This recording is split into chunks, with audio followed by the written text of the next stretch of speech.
Seasonal వ్యాధుల పట్ల అప్రమత్తంగా ఉండాలని డిప్యూటీ డిఎంహెచ్ఓ రేవతి సూచించారు.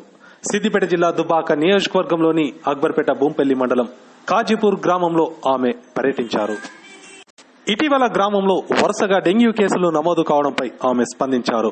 వైద్య సిబ్బంది నిర్లక్ష్యంగా వ్యవహరించవద్దని ఆదేశించారు. వర్షాకాలంలో సంభవించే సీజనల్ వ్యాధులు డెంగ్యూ, మలేరియా, టైఫాయిడ్, డయేరియా వంటి వ్యాధుల పట్ల ప్రజలకు అవగాహన కల్పించాల్సిన అవసరం ఎంతైనా ఉందన్నారు.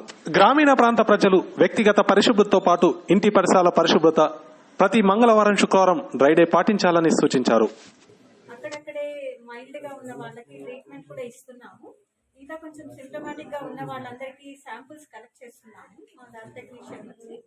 ఇంకా కూడా వాళ్ళకు ఏమైనా సమస్యలు ఉంటే దగ్గరలో ఉన్న పిహెచ్సిని సంప్రదించాలని, భూంపల్లి విలేజ్ పిహెచ్సిని సంప్రదించాలని కోరుతున్నాం ప్రజలందరినీ.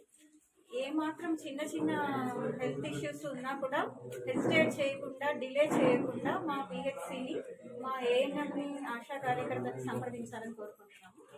ఇంకా వీళ్ళు వాళ్ళ వ్యక్తిగత శుభ్రత, పరిసరాల శుభ్రత అంతా పాటించాలని కోరుకుంటున్నాము. రేపు ఫ్రైడే డ్రై డేగా పాటించాలని కోరుకుంటున్నాము. కొంచెం శ్రద్ధ తీసుకోవాలి ప్రజలందరూ వాళ్ళ గురించి, వాళ్ళ పరిసరాల గురించి.